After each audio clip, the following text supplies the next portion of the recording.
నేను జగనన్న గారి కోసం చేయని త్యాగం లేదు.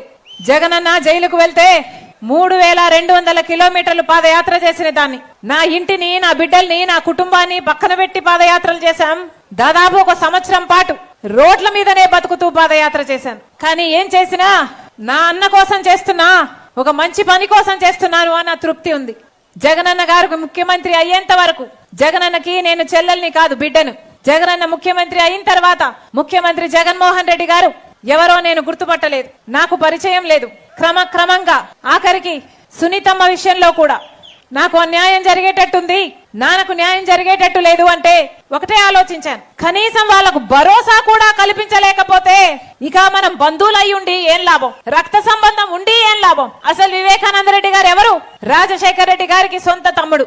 రామునికి లక్ష్మణుడు ఎలాగో రాజశేఖర రెడ్డి గారికి వివేకానంద రెడ్డి గారు అలాగా. అలాంటి నాయకుడు ఈ రోజుల్లో భూతత్వం పెట్టుకుని వెతికి చూసినా కనిపించడు. అలాంటి వివేకానంద రెడ్డి గారిని హత్య చేశారు, చనిపోలేదు, చంపేశారు. గొడ్డలితో నరికి నరికి నరికి నరికి నరికి ఘోరంగా క్రూరంగా చంపేశారు. అంత ఘోరంగా చంపేసినా ఈ రోజు వరకు కూడా న్యాయం జరగలేదు. ఎందుకంటే స్వయాన ముఖ్యమంత్రి జగన్మోహన్ రెడ్డి గారు తన అధికారాన్ని అడ్డం వేసి మరి సిబిఐ ఏమో చంపించింది అవినాష్ రెడ్డి గారు అని చెప్తున్నా కూడా ఈ రోజు వరకు కాపాడుకుంటూ వచ్చాడు. ఇన్ని సాక్ష్యాలు, ఆధారాలు, వాగ్మూలాలు ఇన్ని ఉండి కూడా ఈ రోజు వరకు కూడా అవినాష్ది ఒక్క ఎంట్రుక కూడా పీక్కోలేకపోయింది సిబిఐ. ఎందుకు? సాక్షాత్తు రాజశేఖర రెడ్డి గారి కొడుకు జగన్మోహన్ రెడ్డి గారు ముఖ్యమంత్రిగా ఉండి ఈ రోజు తన అధికారాన్ని అడ్డేసి మరి హంతకుల్ని కాపాడుతున్నారు. కాబట్టి ఒక హత్య చేసిన వాళ్ళని కాపాడడం ఒక ఎత్తు అయితే, మళ్ళీ అదే హత్య చేయించారు అని తెలిసి కూడా మళ్ళీ వాళ్ళకే ఎంపీ టికెట్ ఇవ్వడము ఇంకొక ఎత్తు. అంటే సొంత చిన్నానను హత్య చేయించిన వాళ్ళు మళ్ళీ గెలవాలట, వాళ్ళకే మళ్ళీ అధికారం రావాలట, అధికారంతో మళ్ళీ తప్పించుకొని తిరగాలట, మళ్ళీ ఈ హత్య చేసిన వాళ్ళే మళ్ళీ చట్టసభలకు వెళ్లి కూర్చోవాలట. ఇది ఎక్కడి న్యాయం అని అడుగుతున్నాం. మళ్ళీ హత్య చేయించిన వాళ్ళకే మీరు టికెట్ ఇచ్చారు అంటే ఇది అహంకారం కాదా అని అడుగుతున్నాం. ఈ అన్యాయాన్ని తట్టుకోలేకే ఈ రోజు రాజశేఖర రెడ్డి బిడ్డ ఎంపీగా పోటీ చేస్తుంది. నేను చేస్తున్నది తప్పా? ఇది తప్పా? వివేకానంద రెడ్డి గారి హత్య జరిగితే అది కుటుంబ విషయమా? ఒక ప్రజా నాయకుడు రాజశేఖర రెడ్డి గారు తమ్ముడే చచ్చిపోతే న్యాయం జరగలేదంటే అది కుటుంబ విషయమా? అది మా ఇంటి సమస్య, అది మా ఆస్తి సమస్య, అది ప్రజల సమస్య. ప్రజలు న్యాయం చేయాల్సిన రోజు వచ్చింది కాబట్టి రాజశేఖర రెడ్డి బిడ్డ, వివేకానంద రెడ్డి బిడ్డ మీ ముందు నిలబడ్డారు. కొంగు చాచి అడుగుతున్నాం, కొంగు చాచి అడుగుతున్నాం, మీ ఆడబిడ్డలు అడుగుతున్నాం. రాజశేఖర రెడ్డి బిడ్డ అడుగుతుంది, వివేకానంద రెడ్డి బిడ్డ అడుగుతుంది. మా కొంగు చాచి అడుగుతున్నాం, న్యాయం చేయండి, న్యాయం చేయండి. మీరే నిర్ణేతలు, మీరే నిర్ణేతలు. ఒకవైపు రాజశేఖర రెడ్డి బిడ్డ నిలబడింది, ఇంకోవైపు రాజశేఖర రెడ్డి గారి తమ్ముడిని వివేకానంద రెడ్డి గారి హత్య చేయించిన అవినాష్ రెడ్డి గారు ఇంకోవైపు నిలబడ్డారు. మీకు ఎంపీగా ఎవరు కావాలో? రాజశేఖర రెడ్డి బిడ్డ కావాలో, లేకపోతే హత్య చేసిన అవినాష్ రెడ్డి గారు కావాలో మీరు తెలుసుకోండి. ఒకవైపు న్యాయం ఉంది, ఇంకోవైపు అధికారం ఉంది. ఒకవైపు ధర్మం ఉంది, ఇంకోవైపు డబ్బు ఉంది. మీరు ఏ వైపు నిర్ణయించుకోవాల్సిన సమయం వచ్చింది. నేను రాజశేఖర రెడ్డి బిడ్డను. పులి కడుపున పులే పుడుతుంది. ఈ రాజశేఖర రెడ్డి బిడ్డ ఎవ్వరికి భయపడేది కాదు.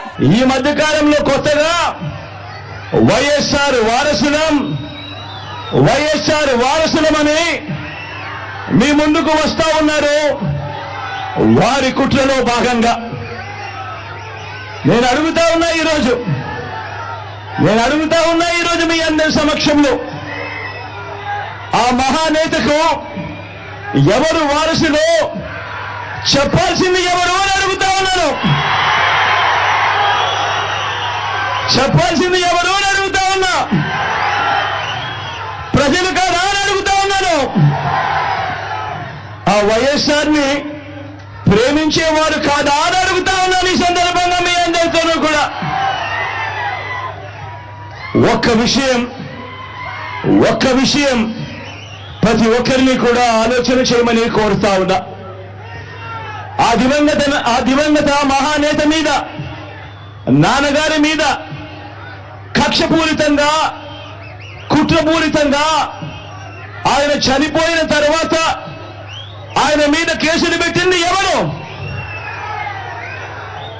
ఆయన కుటుంబాన్ని టార్గెట్ చేసింది ఎవరు? ఆయన పేరును చివరకు సిబిఐ ఛార్జ్ షీట్ లో కూడా పెట్టింది ఎవరు? ఒక వైఎస్ఆర్ లెగసీని, ఒక వైఎస్ఆర్ ను ఉండకుండా చెయ్యాలని చూస్తా ఉన్నది ఎవరు? ఒక వైఎస్ఆర్ కుటుంబాన్ని పూర్తిగా అనగదొక్కాలని, వారు ఇక లేకుండా చూడాలని కుట్రలు పన్నింది ఎవరు? ఇవన్నీ కూడా పులివెందుల ప్రజలకు తెలుసు, వైఎస్ఆర్ జిల్లా ప్రజలకు తెలుసు, తెలుగు నేల మీద ఉన్న ప్రతి ఒక్కరికి కూడా ఇవన్నీ సంగతులు తెలుసు.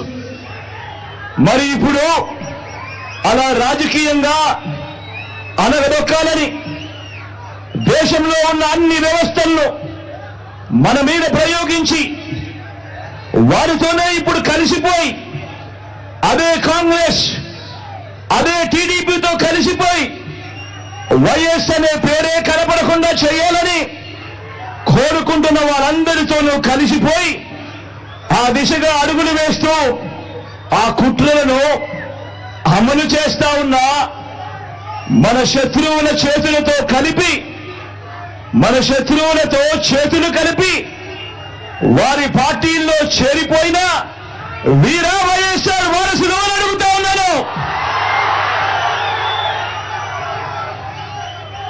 ఒకటి ఆలోచన చేయమని కోరుతా ఉన్నా మీ అందరితో కూడా. వైఎస్ఆర్ గారు బతుకున్నంత కాలం ఎవరితో పోరాటం చేశారు అని చెప్పి ప్రతి ఒక్కరూ కూడా ఆలోచన చేయమని కోరుతా ఉన్నా. వైఎస్ఆర్ ను ప్రతి గ్రామంలో అభిమానించే ప్రతి అభిమాని, వైఎస్ఆర్ ను ప్రతి గ్రామంలోనూ అభిమానించే ప్రతి కార్యకర్త ఎవరితో యుద్ధం చేశారు అని చెప్పి ఆలోచన చేయమని కోరుతా ఉన్నా. మరి ఆ వైఎస్ఆర్ మీద కుట్రలు కుతంత్రాలు చేసిన ఆయన శత్రువులతో పసుపు చీర కట్టుకొని వారి ఇళ్లకు వెళ్ళి వారికి మోకరిల్లి వారి కుట్రలో భాగమవుతూ వారి స్క్రిప్టుల్లో వారు చెప్పినది మక్కి టు మక్కి చదివి వినిపిస్తూ కుట్రల్లో భాగమవుతా ఉన్న వీళ్ళ వైఎస్ఆర్ వారసులు అని అడుగుతా ఉన్నాను మీ అందరి సమక్షంలో. వైఎస్ఆర్ కీర్తి ప్రతిష్టలను ఆయన పేరునే ప్రజల మనసు నుంచి చెరిపేయాలని, వైఎస్ఆర్ కాంగ్రెస్ పార్టీయే ఉండకూడదని, వైఎస్ఆర్ విగ్రహాలు ఏ గ్రామంలోనూ కూడా ఉండకూడదని బహిరంగంగానే ఆ విగ్రహాలన్నింటినీ ముక్కలు చెప్పలు చేస్తాము అని చెప్పుతున్న వారితో చేతులు కలిపిన వీరా వైఎస్ఆర్ వారసులు అని అడుగుతా ఉన్నాను. మరి ఇక్కడే ఆలోచన చేయమని అడుగుతా ఉన్నా. ఇలాంటి వారికి ఓటు వేస్తే వైఎస్ఆర్ లెగసీకి ఓటు వేసినట్ట, లేక ఇలాంటి వారికి ఓటు వేస్తే వైఎస్ఆర్ పేరును కనబడకుండా చేసే కుట్రల కార్యక్రమానికి ఓటు వేసినట్ట అన్నది ప్రతి ఒక్కరూ కూడా ఆలోచన చేయమని కోరుతా ఉన్నా.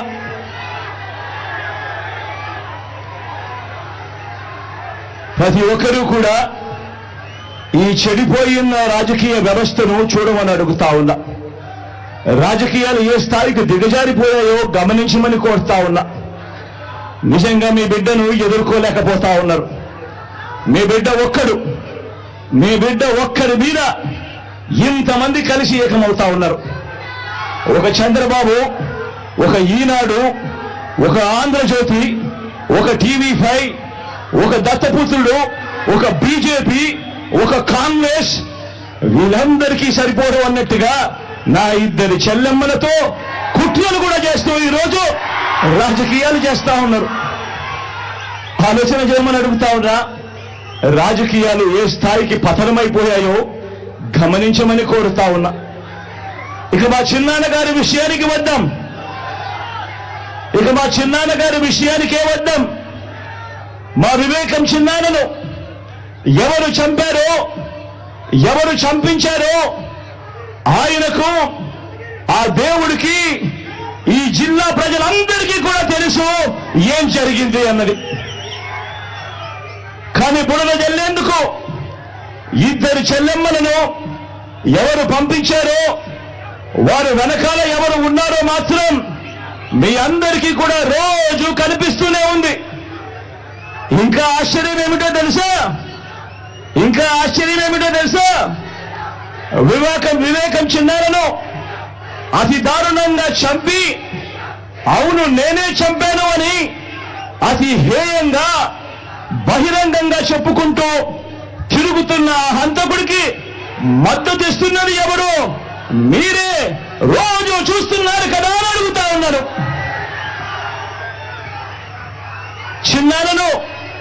చిన్నారను అన్యాయంగా ఎమ్మెల్సీ ఎన్నికల్లో ఓడించిన వారితోనే, సంఖ్యాబలం లేకపోయినా కూడా ప్రలోభాలతో, అధికార బలంతో ఓడించిన వారితోనే ఈరోజు చట్టా పట్టాలు వేసుకొని తిరుగుతా ఉన్నారు అనంటే దానికి అర్థమేమిటి అని చెప్పి ఈ సందర్భంగా అడుగుతా ఉన్నా.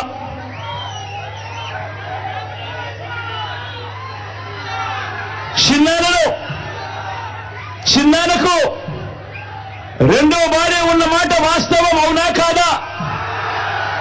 ఆ రెండో భార్యతో తనకు సంతానం ఉన్న మాట వాస్తవం అవునా కాదా? అవినాష్ అక్కడికి ఎవరు ఫోన్ చేస్తే వెళ్ళాడు వంటి అనేక ప్రశ్నలు అవినాష్ తన అనేక ఇంటర్వ్యూస్ లో, తన ప్రెస్ కాన్ఫరెన్స్ లో తాను లేవనెత్తిన ప్రశ్నలు సహేతుకమే కదా అని చెప్పి ఎవరైనా అవినాష్ వైపు ఎవరైనా మాట్లాడితే చాలు వెంటనే వారి మీద కూడా అడ్డగోలు ఆరోపణలు చేస్తూ కుట్ర రాజకీయాలు చేస్తా ఉండడం ధర్మమేనా అని చెప్పి ఈ సందర్భంగా ప్రతి ఒక్కరిని కూడా అడుగుతా ఉన్నా. ఆలోచన చేయమని చెప్పి ప్రతి ఒక్కరిని కూడా అడుగుతా ఉన్నా.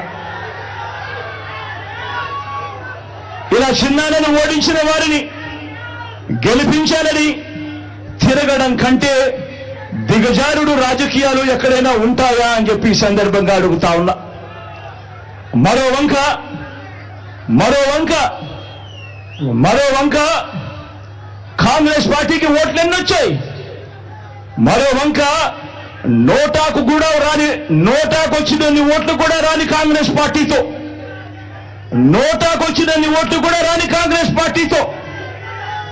రాష్ట్రాన్ని విడగొట్టిన కాంగ్రెస్ పార్టీతో, ప్రత్యేక హోదాను విభజన చట్టంలో చేర్చకుండా రాష్ట్రాన్ని దుర్మార్గంగా విడగొట్టి రాష్ట్రానికి అన్యాయం చేసిన ఆ కాంగ్రెస్ పార్టీలో చేరి వైఎస్ఆర్ గారి పేరును ఆయన చనిపోయిన తర్వాత ఛార్జ్ షీట్ లో పెట్టిన ఆ కాంగ్రెస్ పార్టీకి మొత్తంగా వైఎస్ఆర్ గారి పేరునే తుడిచి వేయాలని, కనబడకుండా చేయాలని ప్రయత్నిస్తున్న వారికి ఓటు వేయటము అనంటే దానివల్ల ఎవరికి లాభము అన్నది ప్రతి ఒక్కరూ కూడా ఆలోచన చేయమని కోరుతా ఉన్నా. అటువంటి కాంగ్రెస్ పార్టీకి ఓటు వేస్తే, మన ఓట్లు చీలిస్తే వచ్చే లాభం బాబుకు, బీజేపీ కూటమికి కాదా అని అడుగుతా ఉన్నాను. ఈ సందర్భంలో నేను ప్రతి ఒక్కరూ కూడా ఆలోచన చేయమని కోరుతా ఉన్నా. ఇదంతా కూడా మన ఓట్లను విడగొట్టి వాళ్ళను గెలిపించాలనే ప్రయత్నం కాదా అని అడుగుతా ఉన్నాను. ఈ సందర్భంగా అందరూ కూడా ఆలోచన చేయమని కోరుతా ఉన్నా. అసలు ఎవరికి వైఎస్ఆర్ గారి మీద ప్రేమ ఉంది అన్నది ప్రతి ఒక్కరూ కూడా గమనించమని అడుగుతా ఉన్నా, ఆలోచన చేయమని అడుగుతా ఉన్నా. ఎవరికి పులివెందుల కడప గడ్డ మీద ఎవరికి ప్రేమ ఉంది అన్నది ప్రతి ఒక్కరూ కూడా గమనించమని కోరుతా ఉన్నా. ఎవరికి ఈ పేర్లన్నీ, ఓ వైఎస్ఆర్ గారి పేరు ఓ పులివెందుల పేరు, ఓ వైఎస్ఆర్ జిల్లా పేరు చిరస్థాయిగా ప్రజల గుండెల్లో నిలిచిపోవాలని ఆరాటపడుతున్న వారు ఎవరు అన్నది ప్రతి ఒక్కరూ కూడా ఆలోచన చేయమని కోరుతా ఉన్నా. మరో వంక ఈ పేర్లే లేకుండా చేయాలని ఆరాటపడతా ఉన్నా ఆ రెండు పార్టీలతో జతకట్టి తన సొంత లాభం కోసం, రాజకీయ స్వార్థం కోసం ఎవరు ఆ పేరు లేకుండా కుట్రలు చేస్తా ఉన్నారు అన్నది గమనించమని చెప్పి కూడా కోరుతా ఉన్నా. మరి ఇవన్నీ గమనించినప్పుడు ఎవరికైనా ఏమనిపిస్తుంది? మరి వీరు వైఎస్ఆర్ వారసులా, లేక వైఎస్ఆర్ గారు ఎవరితో బతికుండగా యుద్ధం చేశారో, వైఎస్ఆర్ గారు అభిమానించే ప్రతి గ్రామంలోనూ అభిమానించే వాళ్ళు, ప్రతి గ్రామంలో అభిమానించే కార్యకర్త ఎవరితో అయితే యుద్ధం చేశారో ఆ చంద్రబాబుకు వారసులా అని చెప్పి మీరే ఆలోచన చేయమని చెప్పి ప్రతి ఒక్కరిని కూడా కోరుతా ఉన్నా. పులివెందుల ప్రజలకు, రాష్ట్ర ప్రజలకు కూడా, పులివెందుల ప్రజలకు, రాష్ట్ర ప్రజలకు కూడా, మరీ ముఖ్యంగా నా మీద ఆరోపణలు చేస్తా ఉన్న నా బంధువులకు కూడా ఈ సందర్భంగా ఒక్కటి చెప్పదలుచుకున్నా. ముఖ్యమంత్రిగా దేవుడు మీ బిడ్డకు అధికారం ఇచ్చింది. ముఖ్యమంత్రిగా దేవుడు అధికారాన్ని మీ బిడ్డకి ఇచ్చింది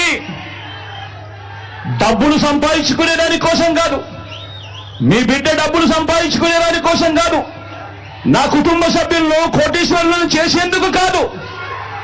ఆ దేవుడు మీ బిడ్డకు ఈ ముఖ్యమంత్రి పదవి ఇచ్చింది పేదలందరికీ మంచి చేసేందుకు, ఆ పేదలకు మేలు చేసేందుకు దేవుడు ఈ అధికారాన్ని మీ బిడ్డకిచ్చాడు, మీ జగన్కి ఇచ్చాడు. జగన్ అధికారంలోకి వచ్చిన తర్వాత మమ్మల్ని పక్కన పెట్టాడు అని చెప్పి మాట్లాడుతా ఉన్న నా బంధువులకు ఈ సందర్భంగా తెలియజేస్తా ఉన్నా. మరొక విషయం కూడా రెండు మనసుతో చెప్తా ఉన్నా. వైఎస్ అవినాష్ ఏ తప్పు చేయలేదని నేను బలంగా నమ్మాను కాబట్టి నేను అవినాష్కు టికెట్ ఇచ్చాను.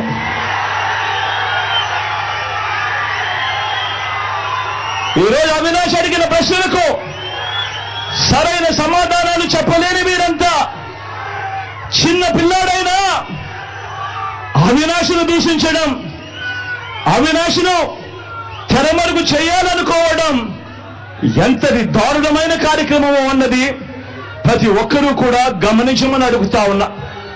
మా అందరికన్నా చాలా చిన్నోడు అవినాష్, చాలా చిన్న పిల్లోడు. అటువంటి పిల్లోని జీవితం నాశనం చేయాలని చెప్పి నిజంగా ఇంత పెద్ద వాళ్ళందరూ కూడా కుట్రల్లో భాగం అవుతా ఉన్నారంటే నిజంగా వీళ్ళంతా మనుషులేనా అని చెప్పి సందర్భంగా అడుగుతా ఉన్నా. ఈరోజు పులివెందుల్లో కానీ, కడపలో కానీ, మొత్తం తెలుగు నేల మీద కానీ ఒక జలయజ్ఞం అన్నా, ఒక ఉచిత విద్యుత్ అన్నా, ఒక 108 అన్నా, ఒక 104 అన్నా, ఒక ఆరోగ్యశ్రీ అన్నా, వీటి అన్నింటితో పాటు మీ జగన్ మీ బిడ్డ పెట్టిన ఒక అమ్మఒడి అన్నా, ఒక గవర్నమెంట్ బడులలో ఇంగ్లీష్ మీడియం అన్నా, ఒక నాడు నేడు స్కూల్ అన్నా, ఒక నాడు నేడు హాస్పిటల్ అన్నా, ఒక చేయూత అన్నా, ఒక వైఎస్ఆర్ ఆసరా అన్నా, ఒక 31 లక్షల ఇళ్ల పట్టాలైనా, అందులో కడతా ఉన్న 22 లక్షల ఇళ్లైనా, ఒక ఆరోగ్యశ్రీ విస్తరించిన ఆరోగ్యశ్రీ అయినా, ఓ ఆరోగ్య ఆసరా అయినా, ఓ ఆరోగ్య సురక్ష అయినా, ఓ విలేజ్ క్లినిక్ అయినా, ఓ రైతు భరోసా అయినా, ఓ రైతు భరోసా కేంద్రాలైనా, ఓ వాలంటీర్ వ్యవస్థ అయినా, ఎక్కడా ఒక లంచం కూడా, ఎక్కడా లంచాలు లేకుండా, వివక్ష లేకుండా జరుగుతా ఉన్న పాలనైనా ఏకంగా 2,70,000 కోట్ల రూపాయలు డీబీటీగా, అంటే నేరుగా మీ బిడ్డ బటన్ నొక్కడం, నేరుగా నా అక్క చెల్లెమ్మల కుటుంబాల ఖాతాల్లోకి నేరుగా వెళ్ళిపోవడం, ఎక్కడ లంచాలు లేకుండా, ఎక్కడ వివక్ష లేకుండా, ఇవన్నీ మన మనసు, మన మానవత్వాన్ని చూపే అంశాలు. ఇది నచ్చని పసుపు మూకలతో మన చెల్లెమ్మను చేయి కలపడం కంటే దుర్మార్గమైన కార్యక్రమం మరొకటి ఏదైనా ఉంటుందా అని చెప్పి కూడా ఈ సందర్భంగా అడుగుతా ఉన్నా. మీరే గమనించండి, మీరే అందరూ గమనించమని కోరుతా ఉన్నా. మీరే గమనించండి, జగన్ను పథకాల్లో కొట్టలేరు, జగన్ను పాలనలో పనితీరులో కొట్టలేరు, జగన్ను పనులకు చేసిన మంచిలో కొట్టలేరు, జగన్ను పిల్లలకు చేసిన మంచిలో కొట్టలేరు, జగన్ను రైతులకు అందించిన రైతు భరోసాలోనూ కొట్టలేరు, గ్రామాల్లో తెచ్చిన రైతు భరోసా కేంద్రాల్లోనూ కొట్టలేరు. జగన్ను అక్క చెల్లెమ్మలకు చేసిన మంచిలో మేలులో కొట్టలేరు. జగన్ను అవ్వ తాతల పట్ల చూపించిన అనురాగంలో కొట్టలేరు. ఆ అవ్వ తాతల ఆత్మగౌరవాన్ని కాపాడటంలో కూడా జగన్ను కొట్టలేరు. జగన్ను డీబీటీలో అంటే బటన్లు నొక్కడంలో జగన్ను కొట్టలేరు. ఏ రంగాన్ని తీసుకున్నా జగన్ మంచి చెయ్యలేదు అని వీళ్ళు చెప్పలేరు. జగన్ కంటే తమ 14 ఏళ్ల పాలనలో వారు జగన్ కంటే మంచి చేశాము అని చెప్పి కూడా వాళ్ళు చెప్పలేరు. ఆలోచన చేయమని అడుగుతా ఉన్నా. మరి బ్రాండ్ జగన్, మరి బ్రాండ్ వైఎస్ఆర్, మరి బ్రాండ్ కడప, మరి బ్రాండ్ పులివెందులను